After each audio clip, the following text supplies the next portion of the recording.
Ultimaker US. Yes. So you guys are coming into North the US America. strong. North America. Oh wow, bigger. Canada and America. Canada and America. You know, it's interesting because a lot of you listeners out there and viewers are Ultimaker users already, because we hear that a lot.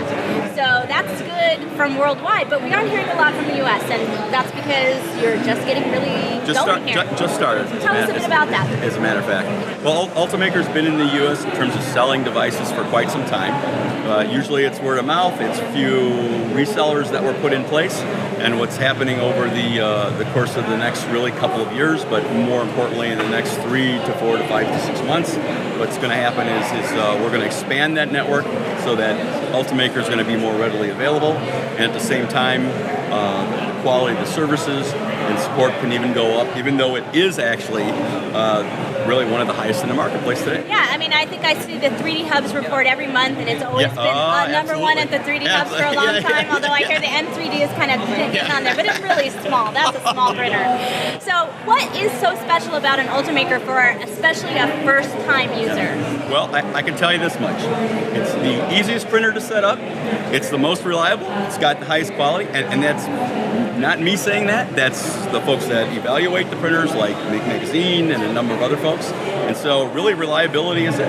They're designed to have a really good mean time to failure, result, so that we've got engineers that do quality assurance. We don't just shove the product into the marketplace and say we'll let our users decide. No, we actually engineer the product to be highly reliable. And so I found it really interesting that the people you have in this booth today are actually users from your community. We don't sell the product. That kind of sounds like a strange thing. What we do is we invite users here, the community members that are familiar with the product, and then we step aside so that potential customers could come in and talk to them honestly. All right, so there's a trust-based communication where you can ask them any question. When doesn't it work? Why does it work?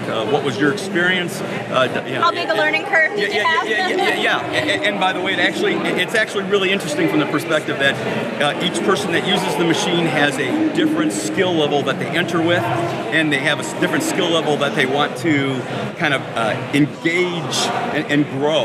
And so they know that they've got the right equipment. Now what they're doing is they're actually establishing relationships with other users which extend beyond the show, meaning, okay, George, can you help me do this? Right? And so that allows them now to you have a mentor. Oh, well, that is the way it brilliant. Yeah.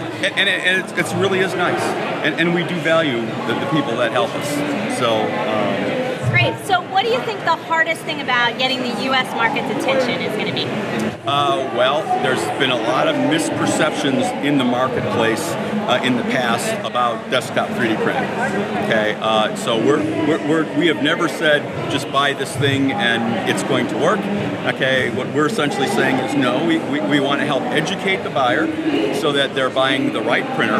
We don't buy the printer if it's not the right one. That really is the way we're looking at it. So the bottom line is in the U.S. marketplace, there's oftentimes an impression that, well, a desktop printer is used for toys. Okay, it is used for it's supposed to be something that you can do all these things. Is that right? Right. And in fact, this is really it can be used for a lot of good things.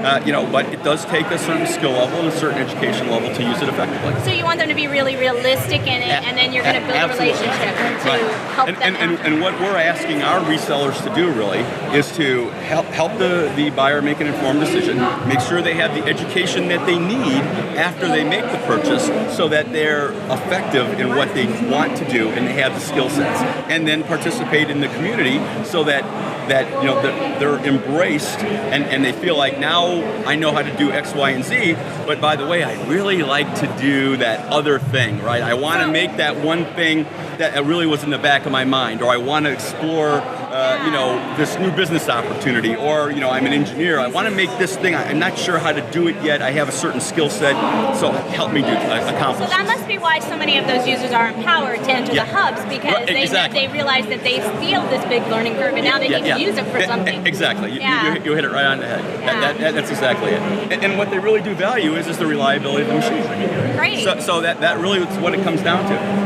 Great. Now we found it really interesting because we haven't had success with the printers we tried before that do 3mm.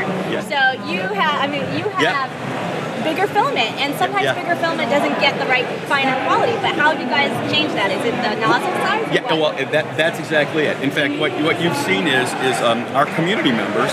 Okay, we have a lot of instead of having a team of engineers that they're thinking whether it's one engineer or 30 engineer or 100 engineer or 500 and thinking with one mind.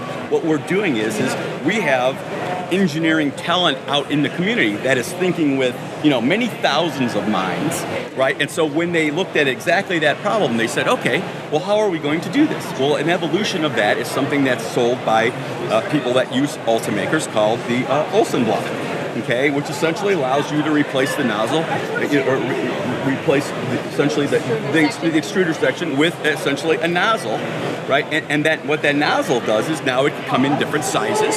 So, for example, if you want to do printing fast, you want to do printing, at a very high resolution, you exchange the nozzles, right?